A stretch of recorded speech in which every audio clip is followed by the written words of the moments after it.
ஹல்லேலூயா, ஹல்லேலூயா. கர்த்தர் நல்லவர். கர்த்தருக்குள் சந்தோஷமாக இருக்கிறீங்கன்னு நம்புகிறேன். மறுபடியும் தெய்வத்தை நம்ம ஆராதிக்கும்படியாக தெய்வ சன்னதியில் இந்த இடத்துல வந்து உட்கார்ந்துருக்கிறோம். கர்த்தருடைய பிள்ளைகளையே நாம் எல்லாரும் கர்த்தரை கொஞ்ச நேரம் ஆராதிக்க போவதற்கு முன்பாக கர்த்தருடைய வார்த்தையை கேட்கும் முன்பதாக ஒரு வார்த்தை கர்த்தருடைய சமூகத்திலே நாம் ஜெபிப்போம். பிரேஷல் ஆடைகள் அல்ல கர்த்தாவே, அன்பின் தெய்வமே, பரிசுத்தாவியானவரே, கர்த்தருடைய வார்த்தையிலே ஜீவனுண்டு, கர்த்தருடைய வார்த்தையிலே வல்லமுண்டு, கர்த்தருடைய வார்த்தை சொன்னதை செய்யும் என்று சொல்லி நாங்கள் பார்க்கிறோம். கர்த்தருடைய வார்த்தை கிரியை செய்யட்டும். கர்த்தாவே, இந்த நேரத்திலும் கர்த்தருக்கு ஸ்தோத்திரம், ஸ்தோத்திரம், ஸ்தோத்திரம், ஸ்தோத்திரம். இதை கேட்கிற கர்த்தருடைய ஒவ்வொரு பிள்ளைகளுடைய தேவைகளை கர்த்தர் அறிந்து செயல்படுத்த வேண்டுமாறு ஜெபிக்கிறோம். தொடர்ந்து கர்த்தர் ஆசீர்வதி. இயேசுவின் நாமத்தில் ஜெபிக்கிறோம் எங்கள் நல்ல பிதாவே. ஹல்லேலூயா, ஹல்லேலூயா. கர்த்தர் நல்லவர். அன்பான கர்த்தருடைய பிள்ளைகளை, இன்னும் நம் தேவனுடைய வார்த்தையை நாம் கேட்க போகிறோம். இந்த கர்த்தருடைய வார்த்தையை நம்ம கேட்பதற்கு அதற்கு தலைப்பாக கர்த்தருக்கு ஸ்தோத்திரம், தப்புவிக்கிற தேவன் என்று சொல்லி நம்ம பார்க்குறோம். தப்புவிக்கிற தேவன் என்று சொல்லி நம்ம பார்க்குறோம். கர்த்தருக்கு ஸ்தோத்திரம். அந்த கர்த்தருக்கு ஸ்தோத்திரம், தப்புவிக்கிற தேவன். எதிலெல்லாம் தேவன் நம்மளை தப்புவிப்பார், எப்படியெல்லாம் கர்த்தர் நம்மளை தப்புவிப்பார். ஆமாம், நான் வேதத்திலிருந்து ஒரு மனுஷரை தப்புவித்ததை நான் பார்க்கிறோம். மனுஷன் நம்முடைய கர்த்தரை ஆராதிக்க போகிற உடனே கேட்பாங்க, உன் தேவன் உன்னை தப்புவித்தாரா, விட்டுவித்தாரா என்று கேட்பாராம். நம்முடைய கர்த்தர் தப்புவிக்கிறவர், விடுவிக்கிறவர் என்பதை ஒருபோதும் மறக்க வேண்டாம். கர்த்தர் வேதத்தில் ஒரு வசனத்தை எழுதி வைத்திருக்கிறார். வாசிக்க கேட்போம். தானியேல் 6ஆம் அதிகாரம் 20வது வசனம்.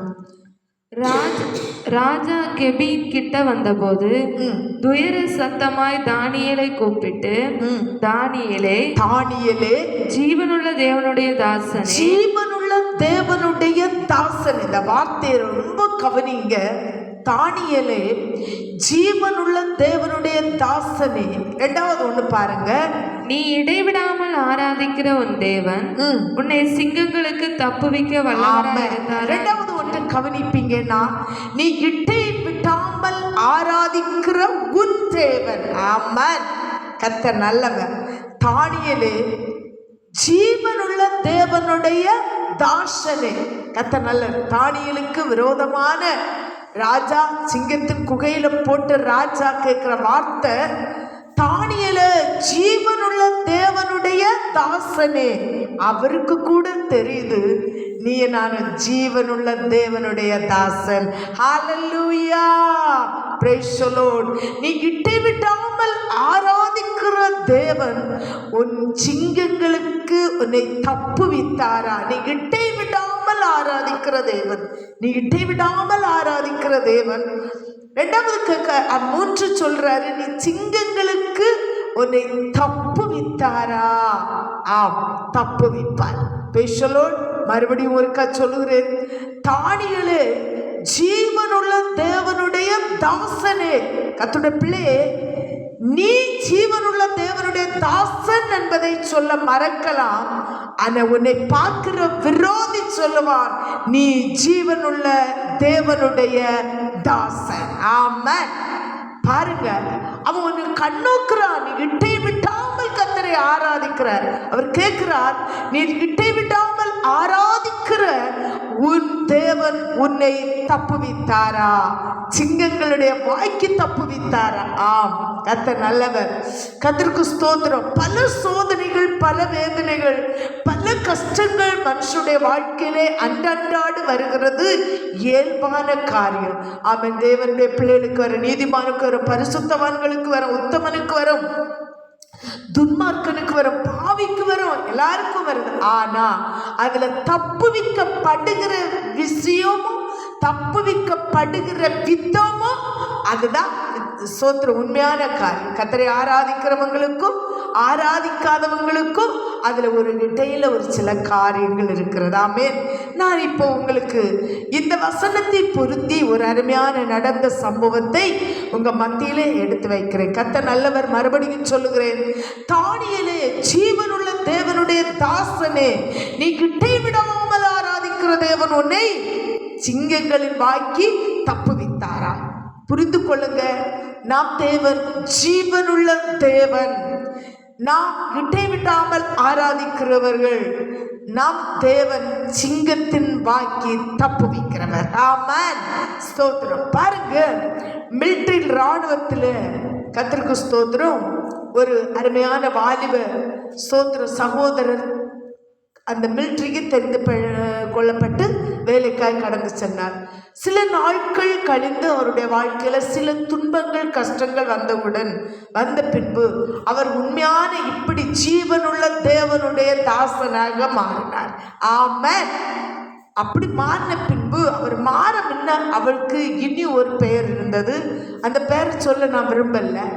ஆனால் மாறின பின்பு அவருக்கு பெயரை பீட்டர் என்று போட்டார். கர்த்தருக்கு ஸ்தோத்திரம். போட்டு கர்த்தருக்குள்ள வந்து ஞானஸ்தானம் எடுத்தார். ஆனால் மறுபடியும் அவர் அந்த மிலிட்ரி வேலைக்கு லீவு முடிஞ்சு கடந்து போனார். அங்கிருந்த ஃப்ரெண்டெல்லாம் சேர்ந்தாங்க, சந்தோஷமாக அன்பாக இருந்தாங்க. இங்கேருந்து லெட்டர் போக ஆரம்பித்தது. இவருக்கு பேர் முந்தி இனி ஒரு பேர் இப்போ பீட்டர்னு வந்து. ஆமென். கர்த்தருடைய பிள்ளைகளே, எது சொல்லுகிறது? சோத்திரம் சோத்திரம். மடியில் படுத்திருக்கிறவரை கூட நம்பாதே என்று சொன்ன வசனம் போல இவருக்கு வேணும் ஸ்நேகமா இருந்த நண்பர்களே இவரை என்ன செஞ்சாங்க தெரியுமா? சோத்திரம், இவங்களோட மேல் அதிகாரிகிட்ட போட்டு கொடுத்தாங்க. சோத்திரம், இவருக்கு இதுவரை ஒரு பேரில் தான் லெட்ரு வந்தது, இப்போ மறு பேரில் ஒரு லெட்ரு வருது. இவர் எப்போ பார்த்தாலும் எந்த இடம் கிடைச்சாலும் அந்த இடத்துல எல்லாம் போய் சோத்திரம் சோத்திரம் சோத்திரம்னு சொல்லிட்டு உட்கார்ந்துருக்காரு அப்படின்னு இவங்க நினைச்சாங்க. இவருக்கு ப்ரமோஷன் வருகிற டைமில் ப்ரமோஷன் கொடுக்காதபடிக்கு இவரை ஸ்தோத்திரம் ஸ்தோத்திரம் அதுக்கு தண்டனை கொடுப்பார்கள் என்று யோசித்து இதை அவருடைய சிநேகிதர்கள் எல்லாரும் அவரோட மேலே உள்ளவங்களுக்கு அறிவிப்பு கொடுத்தார்கள். கர்த்தருக்கு ஸ்தோத்திரம். குறிக்கப்பட்ட நேரம் வந்தது. இந்த பீட்டர் விசாரணைக்கு போனார். இவர் நல்லா உபவாசித்து அழுகையோடு ஜெபித்தார். ஆண்டவரே, நான் ஒரு தவறு செய்யலை, என்னை கூப்பிடுறாங்க, எனக்கு ப்ரொமோஷனுக்கு நாட்கள் நெருங்கினது. ஆமாம், இப்படி வந்து ஒரு சூழ்நிலை வந்தனால எனக்கு அந்த ப்ரொமோஷனு கிடைக்காதுன்ட்டு மனவேதனோடு துக்கத்தோடு அங்கே போய் ஆனால் இருதயத்தில் ஆவியில் நிரம்பி கர்த்தரை ஸ்தோத்திரம் பண்ணி கொண்டு போனாராம். அவர் போன உடனே இந்த காரியத்தை எல்லாம் கேட்டாரா, என்ன உன் பேர் என்ன அப்படியெல்லாம் கேட்ட உடனே இவர் எல்லாத்துக்கும் தகுந்த பதில் கொடுத்தாரா. கர்த்தர் நல்லவர். அந்த மனுஷனுக்கு அதிகமாக தமிழ் தெரியாததுனால இவருக்கு அதிகமாக எல்லா லாங்குவேஜ் எல்லா விஷயத்தையும் ஹிந்தியில் சொல்ல முடியாதனும் இவர் கரெக்டாக பதிலளித்த பார்த்த உடனே அவருக்கு ஸ்தோத்திரம், உன்னோட ஒரு தெய்வம் இருக்கிறாரு, ஏன்னா நீ இப்படி பேசுகிறேன்னு. அப்போதான் இவர் சொன்னார், ஆமாம், நான் ஒரு காலத்தில் இந்த இடத்துல கர்த்தரை அறியாத நான் வந்து என்னுடைய வாழ்க்கையில் வந்து சூழ்நிலை நிமித்தம் கர்த்தராய் இயேசுவை ஏற்றுக்கொண்டேன். ஏற்றுக்கொண்டதுனால என் தேவன் என்னை இந்த விஷயத்தில் விட்டுவித்தார், காத்தார். அதனால் நான் இன்றைக்கு இயேசு கிறிஸ்துவை ஏற்றுக்கொண்டேன் என்று. கர்த்தர் நல்லவர். அவர் எழுப்பி கையை தட்டி முதுக தட்டி கர்த்தருக்கு ஸ்தோத்திரம், நான் அவனுக்கு ப்ரமோஷன் போடுகிறேன், இந்த தெய்வத்தை எனக்கு சொல்லித்தா, இந்த தெய்வத்திட்ட எனக்காக ஜெபிப்பியா அப்படின்னு கேட்டார். ஹல்லேலூயா, ஹல்லேலூயா. கர்த்தர் நல்லவர். அன்பான கர்த்தருடைய பிள்ளை, நான் இந்த வார்த்தை உங்க மத்தியில கர்த்தருக்கு ஸ்தோத்திரம் வைராக்கியமா சொல்லுகிறேன்னு உங்களுக்கு தெரியுமா? கர்த்தருக்கு ஸ்தோத்திரம். அதே தரிவு ராஜா கேட்கிறார், தானியேலே, ஜீவனுள்ள தேவனுடைய தாசனே, நீ இடைவிடாமல் ஆராதிக்கிற உன் தேவன் சிங்கத்தின் வாய்களுக்கு தப்புவித்தாரா? எதிர்பார்த்து ஒரு கூட்டம் இருந்தது. எப்படி தெரியுமா? இவன் இப்ப வேலையை விட்டு வெளியே போவான், நம்ம கரெக்டா மாட்டி விட்டோன்னு. ஆனா உருவாக்கின கத்து அந்த கூட்டத்தில் இருந்தாது. அதை இவங்க அறியாம இருந்தாங்க. அந்த தேவன் இதை கேட்கிற தேவ பிள்ளையே, சபையே, ஆத்துமாக்களே, உங்களுடைய இருதயத்திலும் சிந்தையிலும் தேவன் உங்களோடு கூட இருக்கிறார், உங்களை தப்புவிக்க வல்லவரா இருக்கிறார். ஆமென். Praise the Lord. Hallelujah. பாருங்க, மறுபடியும் அந்த 21வது வசனத்தை வாசிப்போம். தானியேல் 6ஆம் அதிகாரம் 21. அப்பொழுது தானியேல், ராஜாவே, நீர் என்றும் வாழ்க, சிங்கங்கள் என்னை சேதப்படுத்தாதபடி. ஆமென். ஒரு நிமிஷம். ராஜாவே, நீர் என்றும் வாழ்க. தானியேல் எங்கே இருந்து சொன்னான்? சிங்க குகைக்குள் இருந்து சொன்னான். ஆமென். சிங்கத்தின் மத்தியில் இருந்து சொன்னான். ஆமென். கர்த்தருடைய பிள்ளையே, உன்னை சுற்றிலும் சத்துரு இருக்கலாம். உன்னை சுற்றிலும் உன்னை கட்டுப்பதற்காக கர்த்தருக்கு ஸ்தோத்திரம். ஒரு சூழ்நிலையில கூட நீ முன்ன வரக்கூடாது என்று எதிர்பார்ப்போடு இருக்கலாம். அந்த கூட்டத்தில் சவால் வார்த்தையாக கர்த்தர் உன்னை எழுப்ப போகிறார். தானியேல் சிங்கத்தின் மத்தியில் இருந்து சொல்லுகிறார், சிங்க குகைக்கு உள்ளிருந்து சொல்லுகிறார், ராஜாவே நீர் என்றும் வாழ்க, சிங்கங்கள் என்னை சேதப்படுத்தவில்லை. கரங்களை தூக்கி ஹல்லேலூயா, ஹல்லேலூயா. ஆமென். தேவப்பிள்ளையே, சிங்கங்கள் உன்னை சேதப்படுத்தாது. காரணம், உன்னோடு என் தேவன் இருக்கிறார். ஆமென். ஹல்லேலூயா. 22 வாசிங்க. சிங்கங்கள் என்னை சேதப்படுத்தாதபடிக்கு தேவன் தம்முடைய தூதனை அனுப்பி அவைகளின் வாயை கட்டி போட்டார். தேவன் தம்முடைய தூதனை அனுப்பி அவைகளுடைய வாயை என்ன செய்து போட்டாரா? கட்டி போட்டார். கர்த்தர் நல்லவர். பாருங்க, கர்த்தருடைய பிள்ளைகளே, சும்மா கர்த்தர் தூதனை அனுப்ப மாட்டார், சிங்கத்தின் வாயை கட்ட மாட்டார். தானியேலுக்கு பின்னால தியாகம் இருந்தது. ஆமென், ஆமென். கர்த்தருக்கு ஸ்தோத்திரம். பாருங்க, ஆமென். கர்த்தர் நல்லவர். ஒன்று, தாம் பிரதிஷ்டையோடு இருந்த தானியேல். கர்த்தருக்கு ஸ்தோத்திரம். எப்படி இருந்தாரா? தானியேல் 1ஆம் அதிகாரம் கர்த்தருக்கு ஸ்தோத்திரம் 2-5 வரை கொஞ்சம் வாசிங்க. அப்பொழுது ஆண்டவர் யூதாவின் ராஜாவாகிய யோயாக்கீமையும் தேவனுடைய ஆலயத்தின் பாத்திரங்களில் சிலவற்றையும் அவன் கையில் ஒப்பு கொடுத்தார். 5வது வசனத்தை வாசிங்க. ராஜா தான் உண்ணும் போஜனத்திலேயும் தான் குடிக்கும் திராட்சரசத்திலேயும் தினம் ஒரு பங்கை அவர்களுக்கு நியமித்து அவர்களை 3 வருஷம் வளர்க்கவும் அதன் முடிவிலே அவர்கள் ராஜாவுக்கு முன்பாக நிற்கும்படி செய்யவும் கட்டளையிட்டான். அவர்களுக்குள் யூதா புத்திரராகிய தானியேல், அனனியா, மிஷாவேல், அசரியா என்பவர்கள் இருந்தார்கள். பிரதானிகளின் தலைவன் தானியேலுக்கு பெல்தேஷாத்சார் என்றும் அனனியாவுக்கு சாத்ராக் என்றும். பாருங்க, நீங்க 8வது வசனத்தை வாசித்து பார்த்தீங்கன்னா, தானியேல் கர்த்தருக்கு ஸ்தோத்திரம் தன்னை தீட்டுப்படுத்தாமல் இருதயத்தில் தீர்மானம் கொண்டார். ஆமென். அவன் ராஜ போஜனத்திலே தன்னை தீட்டுப்படுத்தல் ஆகாது என்று சொல்லி அவன் கர்த்தருக்கு ஸ்தோத்திரம் தன் இருதயத்தில் தீர்மானம் எடுத்த. கர்த்தருடைய பிள்ளையே, இந்த நேரத்தில் உங்களை பார்த்து நான் ஒரு காரியத்தை கேட்கிறேன். கர்த்தர் உங்களை ரட்சித்த நாட்களில் எப்படி தீர்மானம் எடுத்தீங்க? ஆகாரத்தில் தீர்மானம், ஆடையில் தீர்மானம், ஜெபத்தில் தீர்மானம், கர்த்தருக்கு ஸ்தோத்திரம் உபவாசத்தில் தீர்மானம். கர்த்தருக்கு ஸ்தோத்திரம், ஸ்தோத்திரம், ஸ்தோத்திரம். ஆராதனைக்கு ஒழுங்கா போவன் தேவன் எனக்கு சுகத்தை தந்தார். நான் 3 நேரம் தேவ சமூகத்தில் ஜெபிப்பேன். கர்த்தருக்கு ஸ்தோத்திரம் ஆத்தும ஆதாயம் பண்ணுவேன். கர்த்தருக்கு ஸ்தோத்திரம் பல பல பல தீர்மானம் எடுத்தோம். ஆனா தீர்மானம் எடுப்பது பெருசல்ல, தன்னை தீர்மானத்தில் இருதயத்தில் உண்மையா இருந்தீர்களா? ஆமென். தானியேல் ஸ்தோத்திரம் தன்னை தீட்டுப்படுத்தாமல் இருதயத்தில் எப்படி இருந்தானா? தீர்மானத்தில் உண்மையா இருந்தான். ஹல்லேலூயா.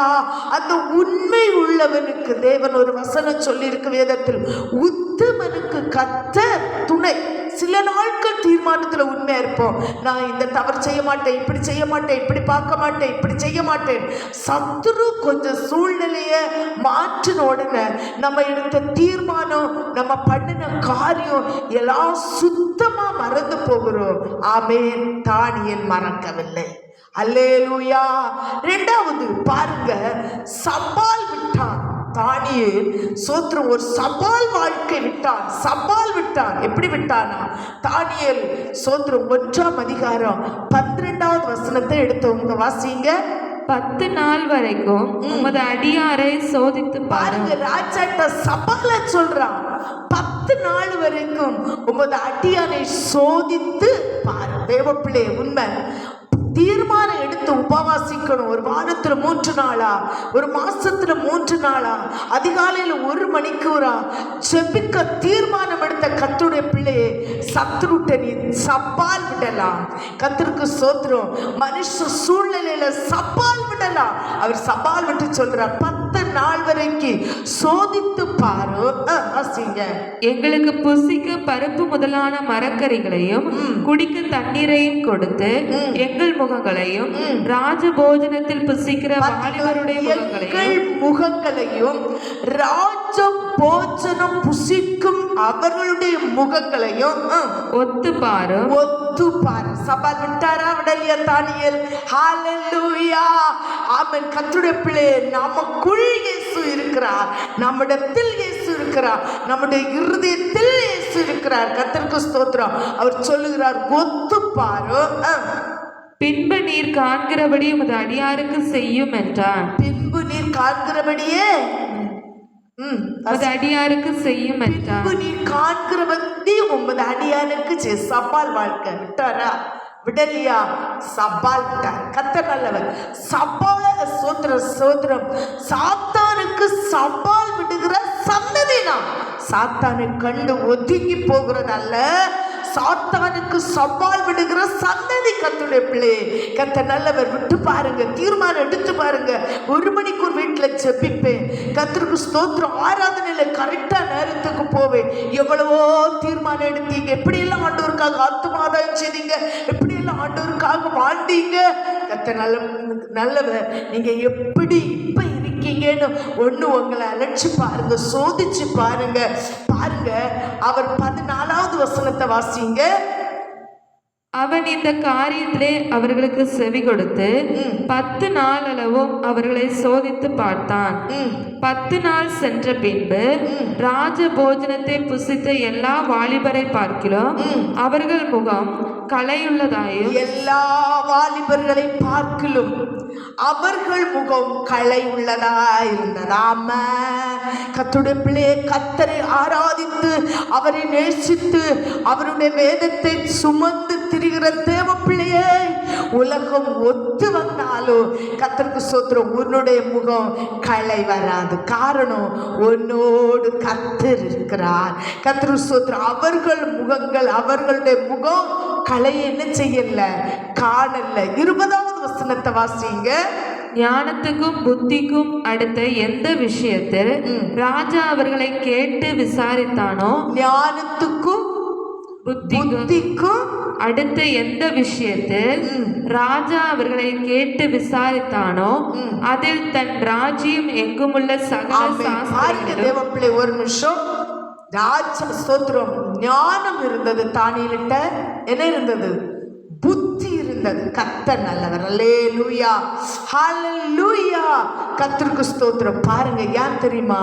தீர்மானத்தில் உண்மையா இருந்த தானியேல், சவால், ராஜா விட்ட சவால் விட்ட தானியேல். ஆமென். நம்ம இன்னும் சவால் விட முடியுமா? கர்த்தருடைய பிள்ளையே, ஸ்தோத்திரம். 3 நாள் உபாசம் ஜெப வைத்தா சபையில, அந்த 3 நாள் நான் ஆராதனையில போய் ஒரு நேரம் சாப்பாடை ஒதுக்கி என்னுடைய பிள்ளைக்காய், என்னுடைய புருஷருக்காய் ஜெபிப்பேன் என்று எடுத்த தீர்மானம் இன்றைக்கு இருக்கிறதா? கர்த்தருக்கு ஸ்தோத்திரம். ஒன்று பாருங்க கர்த்தருடைய பிள்ளைகளே, கர்த்தருக்கு ஸ்தோத்திரம். தானியேலுக்குள் விசேஷித்த ஆவி இருந்தது. 6ஆம் அதிகாரம் 3வது வசனத்தை வாசிங்க. இப்படி இருக்கையில் தானியேல் பிரதானிகளுக்கும் தேசாதிபதிகளுக்கும் மேற்பட்டவனாய் இருந்தான். தானியேலுக்குள் விசேஷித்த ஆவி இருந்தது. சிங்கத்தின் வாயை சும்மா கட்டலங்க. தானியேல் ஸ்தோத்திரம் தீர்மானத்தில் உண்மையா இருந்தார், சவால் விடுகிறவராயிருந்தார். அந்த தானியேலுக்குள் விசேஷித்த ஆவியை கர்த்தர் வைத்தார். கரங்களை தூக்கி ஹல்லேலூயா, ஹல்லேலூயா. கர்த்தருக்கு ஸ்தோத்திரம். 6ஆம் அதிகாரம் 5ஆம் வசனம், 6ஆம் வசனம், 7ஆம் வசனத்தை கொஞ்சம் வாசிங்க. அப்பொழுது அந்த மனுஷன், நாம் இந்த தானியேலை அவனுடைய தேவனை பற்றிய வேத விஷயத்திலே குற்றப்படுத்தும் முகாந்திரத்தை கண்டுபிடித்தால் ஒழிய அவனை வேறொன்றிலும் குற்றப்படுத்தும் முகாந்திரத்தை கண்டுபிடிக்க கூடாது என்றார்கள். பின்பு அந்த பிரதானிகளும் தேசாதிபதிகளும் கூட்டம் கூடி ராஜாவினிடத்தில் போய் அவனை நோக்கி, தரியு ராஜாவே, இரென்றும் வாழ்க. எவனாகிலும் 30 நாள் வரையிலும் ராஜாவாகி உம்மை தவிர எந்த தேவனை ஆனாலும் மனுஷனை ஆனாலும் நோக்கி யாதொரு காரியத்தை குறித்து விண்ணப்பம் பண்ணினால் அவன் சிங்கங்களின் கெபியிலே போடப்பட ராஜா கட்டளை பிறப்பித்து உறுதியான தாக்கீது செய்ய வேண்டுமென்று ராஜ்யத்தினுடைய எல்லா பிரதானிகளும் தேசாதிபதிகளும் பிரபுக்களும் மந்திரிமார்களும் தலைவர்களும் ஆலோசனை பண்ணி கொண்டிருக்கிறார்கள். போதும். Praise the Lord. பாருங்க, எவனாவது ஜெபித்தா அவனை என்ன செய்யணும்? கர்த்தருக்கு ஸ்தோத்திரம். பாருங்க, ஒரு தீர்மானத்துக்குள்ள வந்தாங்க. இது தானியேலுக்கு தெரிந்தது. ஆனா தானியேல் தான் ஜெபித்ததை விடவே இல்லை. கர்த்தர் நல்லவர். தீர்மானத்துல உண்மையா இருந்தாரா? முதலாவது தன் சாப்பாட்டுல உண்மையா இருந்தவர். ரெண்டாவது பாருங்க, தானியேல்கிட்ட எந்த குற்றத்தையும் பார்க்க முடியல. ஆனா ஒன்று, அவர் ஜெபிக்கிறது குற்றமா இருந்து, ஆமா கர்த்தருக்கு ஸ்தோத்திரம், ராஜா கிட்ட போயிட்டு இந்த 10வது வசனம் சொல்லுகிறது. 10, 11, 13 கொஞ்சம் வாசிங்க. தானியேலோ வென்றால் அந்த பத்திரத்துக்கு கையெழுத்து வைக்கப்பட்டதென்று அறிந்த போதிலும் ஆராதனைக்கு போக கூடாது, சோத்திரம் ஜெபிக்க கூடாது தானியேல் என்று சொல்லி பத்திரத்துல என்ன செஞ்சுட்டாங்க? கையெழுத்திட்டது யாருக்கு தெரியும்? தானியேலுக்கு தெரியும். கர்த்தருடைய பிள்ளை, மழான ஆராதனைக்கு கிடையாது. கர்த்தருக்கு ஸ்தோத்திரம். ஒன்றும் உங்களை சோதிச்சு பாருங்க. ஒரு சின்ன கஷ்டம் வந்தா தேவனை பார்த்து முறுமுறுப்போம். தானியேல் பத்திரத்துல கையெழுத்து இட்ட வர வைக்கும். அவர் தீர்மானத்தில் உண்மையா இருந்ததே தானியேல். ஹல்லேலூயா. வாசிங்க 11. அறிந்த போதிலும் தன் வீட்டுக்குள் போய் தன் மேல் அறையிலே எருசலேமுக்கு நேராக பலகணிகள் திறந்திருக்க அங்கே தான் முன் செய்து வந்தபடி தினமும் 3 வேளை அவர் என்ன செய்தார்? ஜெபித்தார். அன்பான சபையை, பரிசுத்தவான்களே, கர்த்தருடைய பிள்ளைகளே, கர்த்தருக்கு ஸ்தோத்திரம். என்னை நம்ம எப்படி ஜெபிக்கிறோம்? நம்முடைய ஜெபம் எப்படி இருக்கிறது? நம்முடைய பரிசுத்த ஜீவி எப்படி இருக்கிறது? நம் கர்த்தருக்கு பிரியமா இருப்பது எப்படி இருக்கிறது? அவர் அறிந்த பின்பும் 3 வேளை கர்த்தருக்கு ஸ்தோத்திரம் ஜெபிக்கிறவரா இருந்தார். தீர்மானத்தில் ஸ்தோத்திரம், தீர்மானம் உங்கள் ஸ்தோத்திரம், தீர்மானம் எடுத்தார். தீர்மானம் எடுத்து ஜெபித்து முன்னேறுவீர்களானால் உங்களை ஒன்று சேதப்படுத்துவதில்லை. வாசிங்க 6ஆம் அதிகாரம் 16வது வசனம். அப்பொழுது ராஜா கட்டளையிட அவர்கள் தானியேலை கொண்டு வந்து அவனை சிங்கங்களின் கெபியிலே போட்டார்கள். தானியேலை கொண்டு வந்து சிங்கங்களின் கெபியிலே போட்டார்கள். ஹல்லேலூயா, ஹல்லேலூயா. நான் இந்த வார்த்தையில புரிந்து கொண்டது என்ன என்றால், கர்த்தருக்கு ஸ்தோத்திரம், தன்னுடைய ஆகாரத்திலேயே ஸ்தோத்திரம், சாப்பாட்டு விஷயத்திலேயும் அவர் தீர்மானம் எடுத்த தேவன், தேவ பிள்ளையை சிங்கத்தின் குகையில் இடும்போது ஜீவனுள்ள தேவன் அமைதலாய் இருக்கவில்லை. ஆமென். பாருங்க, கர்த்தருக்கு ஸ்தோத்திரம். அப்பதான் அவர் கேட்கிறார், உன்னை தப்புவித்தாரா? ஸ்தோத்திரம். 16வது வசனம் வாசிங்க. அப்பொழுது ராஜா கட்டளையிட அவர்கள் தானியேலை கொண்டு வந்து அவனை சிங்கங்களின் கெபியிலே போட்டார்கள். ராஜா தானியேலை நோக்கி இடைவிடாமல் ஆராதிக்கிற உன் தேவன், பாத்தீங்களா, இடைவிடாமல் ஆராதிக்கிற தேவன் உன்னை தப்புவித்தார். இதை விட்ட விஷயம் என்னன்னு தெரியுமா? கர்த்தருடைய பிள்ளையை ஆராதிக்கிற கர்த்தருடைய பிள்ளை, வேதத்தை தூக்குற தேவ பிள்ளையை, ஆண்டவருக்காய் வைராக்கியமா வாழுகிற கர்த்தருடைய பிள்ளை, ஸ்தோத்திரம், உலகத்தானுக்கு அநேக துன்பங்கள், கஷ்டங்கள், நிந்தைகள், அவமானங்கள் வந்தாலும் அது பரவாயில்லை. ஆனா கர்த்தரை ஆராதிக்கிற ஒரு பிள்ளைக்கு, ஆராதிக்கிற ஒரு தெய்வ பிள்ளைக்கு, ஆராதிக்கிற ஒரு குடும்பத்துக்கு ஒரு சின்ன பிரச்சனை வந்தா உலகம் உற்று பார்க்கும். பாருங்க, கர்த்தருக்கு ஸ்தோத்திரம். 20வது வசனத்தை வாசிக்கும் போது, துயர சத்தமா ஜீவனுள்ள தேவனுடைய ஸ்தோத்திரம் வாசிங்க. ராஜா கெபியின் கிட்ட வந்தபோது, ராஜா கெபிக்க கிட்ட வந்து, ராஜாவுக்கு தூக்க வரையில முன்னால உள்ளதை வாசிங்க. ராஜா நினைக்கிறவன் உண்மை உள்ளவன், அவன் அறிவுள்ளவன், அவன் தெய்வத்தை ஆராதித்தவன், அப்படியே யோசித்து தூங்காம இருக்கிறான். வாசிங்க.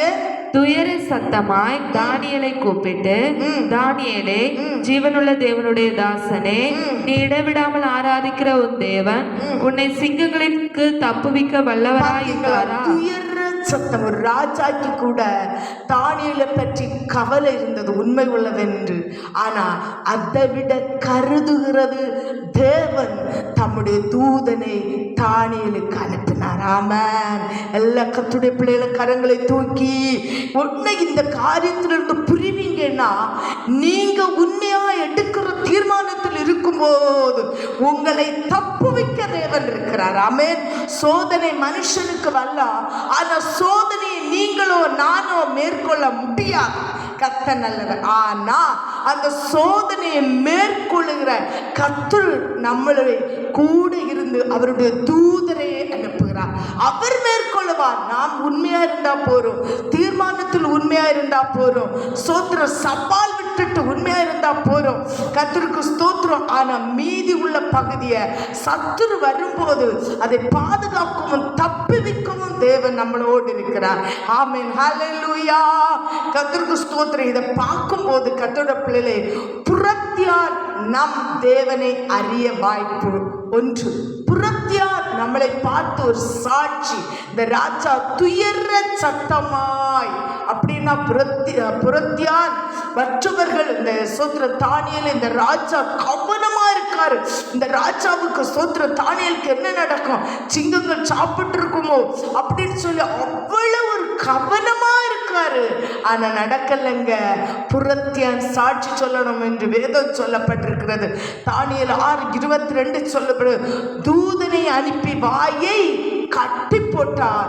அவர்களுக்கு முன்பாக நான் குற்றமற்றவனாய் உமக்கு முன்பாகவும் காணப்பட்டனார். சோத்திரம். தானியேல் சொல்லுகிறார், ராஜாவே, என்ன சிங்கங்கள் சேதப்படுத்தவில்லை. யான் தெரியுமா, நான் உமக்கு முன்பாகவும் தெய்வத்துக்கு முன்பாகவும் எப்படி இருந்தேன், உண்மை உள்ளவனா இருந்தேன்.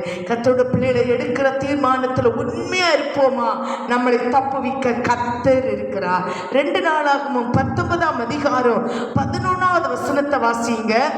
இதோ ஆசாரியனாகிய அமரியா கர்த்தருக்கடுத்த எல்லா நியாயத்திலும் இஸ்மவேலின் குமாரனாகிய செபதியா என்னும் யூதா வம்சத்தின் தலைவன் ராஜாவுக்கடுத்த எல்லா நியாயத்திலும் உங்களுக்கு மேலாக நியாயாதிபதிகள் லேவியரும் உங்கள் கைக்குள் உத்தியோகஸ்தராய் இருக்கிறார்கள். நீங்கள் திடமனதாய் இருந்து எப்படி இருக்கணுமா, காரியங்களை நீங்கள் திடமனதாய் இருக்கணும். Praise the Lord. Hallelujah.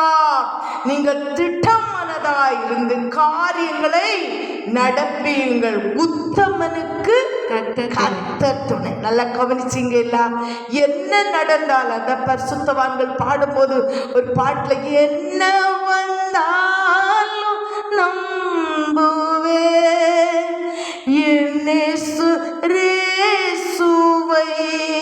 கர்த்தர் நல்லவர். கர்த்தருடைய பிள்ளைகளே, நீங்கள் திடமனதாய் இருந்து, கர்த்தருக்கு ஸ்தோத்திரம், திடமனதாய் இருந்து காரியங்களை நடப்பீங்கள். உத்தமனுக்கு கர்த்தர் துணை. தானியேல் எப்படி இருந்தார்? உத்தமனா, எடுத்த தீர்மானத்தில் உத்தமனா இருந்தார். சங்கீதம் 18ஆம் அதிகாரம் 25வது வசனம் சொல்லி இருக்கிறது, உத்தமனுக்கு கர்த்தர் துணை. நீர் துணை. தேவப்பிள்ளை, நீ எடுக்கிற தீர்மானம், 1 மணிக்கூர் செமிப்பேன்னு சொன்னியா போதும், அதுக்கு மேல நீ போகணும்னு அவசியம் இல்லை. ஆனா எடுத்த தீர்மானத்துல உண்மையாயிரு. கர்த்தருக்கு ஸ்தோத்திரம். 5 அதிகாரம் பைபிள் வாசிப்பேன்னு சொன்னீங்களா, தீர்மானம் எடுத்தீங்களா, போதுங்க. சோதரம், அதுல உண்மையா இருங்க. நம்ம நினைக்கிறோம், ஆண்டவரே அவங்களுக்கெல்லாம் அற்புதம் நடக்குது, எல்லாருக்கும் அதிசயம் நடக்குது, எல்லாருக்கும் அற்புதமும் அடையாளங்கள் நடக்குது, என்னுடைய வாழ்க்கையில இது இல்லை இல்லை. இங்க பாத்தீங்க இல்ல, உத்தமனுக்கு கர்த்தர் துணை. தானியேல் தீர்மானத்தில் உண்மையா இருந்தான். கர்த்தருக்கு ஸ்தோத்திரம். சவால் விட்டான் ராஜா கிட்ட. கர்த்தருக்கு ஸ்தோத்திரம், கர்த்தருக்கு ஸ்தோத்திரம். தீர்மானத்தில் உண்மையா இருந்தான். கர்த்தர் நல்லவர். ஆமென். கர்த்தருக்கு ஸ்தோத்திரம். சவால் விட்டான். ஆனால் கர்த்தர் தானியேலுக்கு சூழ்நிலையில் மாறும்போது தேவ தூதனை கர்த்தர் அனுப்பினார். ஆமென். கர்த்தருடைய பிள்ளை, நம்முடைய சூழ்நிலை மாறும்போது தேவன் நமக்கு கிரியை செய்ய வேண்டுமா வேண்டுமானால் நம்ம எடுக்கிற தீர்மானம், எந்த பிரதிஷ்டை பண்ணினாலும் அதிகாலையில் எழுப்புவேன், ஜெபிப்பேன், நான் கர்த்தரை ஆராதிக்க நேரமா போவேன், பைபிள் படிப்பேன், சண்டே கிளாஸ் எடுப்பேன், ஊழியச்சு, எதை எடுத்தீங்களோ சின்ன தீர்மானத்துல கொஞ்சம் சொன்னாலும் உண்மையா இருங்க. தானியேல் 6:23 அவன் தன் தேவன் பேரில் விசுவாசித்திருந்தபடியால் அவனில் ஒரு சேதமும் காணப்படவில்லை. ஆமென். அவன் எடுத்த தீர்மானத்தில் உண்மையா இருந்தபடினால கர்த்தருக்கு ஸ்தோத்திரம், தானியேலுக்கு ஒரு சேதமும் என்ன செய்யவில்லை, வரப்படவில்லை. ஆமென். ஆண்டவருடைய பிள்ளைகளே, நான் ஒரு வார்த்தையை சொல்லி உங்களை முடித்து ஆண்டவருடைய சமூகத்தில் ஜெபத்தில் நடத்துகிறேன். ஒரு அருமையான ஊழியக்காரர் ஒரு தெருவில் கர்த்தருக்கு ஸ்தோத்திரம் ஒரு கிராமத்தில் ஊழியம் செய்தார். அந்த ஊழியக்காரர் கர்த்தர் நல்லவர், ஜெபித்து தனியாக ஊழியம் செய்து கொண்டிருந்த மனுஷன் ஜெபித்து முடித்து கர்த்தருக்கு ஸ்தோத்திரம், கர்த்தர் நல்லவர், அவர் என்ன செய்தார், நான் வெளியே ஸ்தோத்திரம் மார்க்கெட்டுக்கு போனாரு. போனதை சில தேவ பிள்ளைகள் கர்த்தருக்கு ஸ்தோத்திரம் அந்த ஸ்தோத்திரம் ஊழியக்காரருக்கு விரோதமாக எழும்பி கொஞ்சம் பிராந்தி பாட்டில் எல்லாம் கொண்டு அவருக்கு கட்டலுக்கு ஸ்தோத்திரம் ஜன்னல் வழியாக கட்டல் விட்ட போட்டு நல்ல ஒரு கேஸ் போட்டுட்டாங்க. இவர் சத்தியத்தை வெளியில் சொல்கிறாரு, ஆனால் உள்ளுக்கு குடிக்கிறாரு. எவ்வளோ பாட்டில் அவர் கட்டில் இருக்குதுன்னு பாருங்கன்னு. கர்த்தர் நல்லவர். இந்த ஊழியக்காரர் திருப்பி வரும்போது தன் படுக்கையில் இருந்த பாட்டிலை பார்த்து கத்தி அழுதாராம். ஆண்டவரே, நான் இவ்வளவு தூரம் ஊழியம் செய்தேன், எனக்கு கிடைத்த நிந்தை இதா, இது யாரு செய்தாங்க? அப்படியே இருக்கும்போது போலீஸ் இவரை கர்த்தர் ஸ்தோத்திரம் கொண்டு போனாங்க. இவரை விசாரித்தாங்க. இவர் சொன்னார், நான் தனியாக உட்கார்ந்து ஒரு சன்னியாசி ஊழியம் செய்கிறேன், நான் அப்படி செய்ய மாட்டேன், அந்த தப்பு பண்ணலை, ஏற்றுக்கொள்ளப்படவில்லை. விசாரணை வைத்திருந்தார்கள். கர்த்தருக்கு ஸ்தோத்திரம். குறிக்கப்பட்ட நாளில் இந்த ஊழியக்காரரை கூப்பிட்டு இருந்தாங்க. இந்த ஊழியக்காரர் முழங்கால அழுது அழுது அழுது ஜெபிச்சுட்டு கர்த்தர் ஸ்தோத்திரம் குறிக்கப்பட்ட நேரத்துக்கு அவர் வாசல் பக்கம் போகும்போது அங்கே இருந்த ஒரு எஸ்ஐ கர்த்தர் நல்லவர், இப்படி பார்த்து திரும்பி வாங்க அப்படின்னு கூப்பிட்டவர் எப்படி சேரும் மறைஞ்சு விழுந்துன்னு தெரியாதா, கீழே விழுந்துட்டாரா. விழுந்து எழுப்பி சொன்னாரா, நீங்க வந்த உடனே ஏதோ ஒரு காரியம் என்னை அமிழ்த்தி தள்ளிட்டு போயிருங்க, இந்த இடத்துல நிற்காதுங்க, இந்த கிரவுண்டுக்குள்ள நிற்காதுங்க, உங்கள்கிட்ட குற்றம் இல்லைன்னு நான் எழுதி வைக்கிறேன். ஆமென். தேவப்பிள்ளை, சத்துருக்கள் மத்தியில் ஒரு பந்தியை ஆயத்தம் பண்ணுவேன் என்று சொன்ன தெய்வம் உங்களுக்கு எனக்கு ஒரு பந்தியை ஆயத்தம் பண்ணுவாங்க. சவால மறுபடியும் சொல்றேன், கொஞ்சம் தீர்மானம் எடுத்தாலும் கர்த்தருக்கு ஸ்தோத்திரம் அதுல உண்மையா இருங்க. தானியேலை காப்பாற்றின சிங்கத்தின் கொவையிலிருந்து காப்பாற்றி தூதனை அனுப்பி வாயை அடைத்த தேவன் உனக்கு, உன் குடும்பத்துக்கு, உனக்கு சகோதரர்கள், உனக்கு விரோதமாக எழும்புறனை வாயை கர்த்தர் அடைப்பார். ஆனால் நீங்க செய்ய வேண்டியது கொஞ்சத்தில் உண்மை, எடுத்த தீர்மானத்தில் உண்மையா இருப்போம். தேவன் நம்மளை ஆசீர்வதிப்பார். ஜெபிப்போமா. நல்ல கர்த்தாவே, அன்பின் தேவனே, தர்மமான வேலை நன்றியுள்ள இருதயத்தோடு ஸ்தோத்திரம் பண்ணுகிறோம், துதிக்கிறோம். இந்த நேரத்தில் நாங்கள் கேட்டோம், ஆமென், தப்புவிக்கிற தேவன், நீ தப்புவித்த விதத்தை நாங்கள் கேட்டோம். எங்களை கர்த்தர் ஆசீர்வதியும், உண்மையா இருக்க கிருபையை தாரும். ஆமென். தானியேலை போல உண்மையா இருக்க கர்த்தருக்கு ஸ்தோத்திரம். சோதித்து பாருன்னு சொல்லி சவால் விட்டதை போல சத்துருக்கு சவால் விட சந்ததியாய் தேவன் மாற்றும். தொடர்ந்து கர்த்தர் ஆசீர்வதி, பலப்படுத்தி காத்துக்கொள்ளு. இயேசுவின் நாமத்தில் ஜெபம் நல்ல பிதாவே, ஆமென்.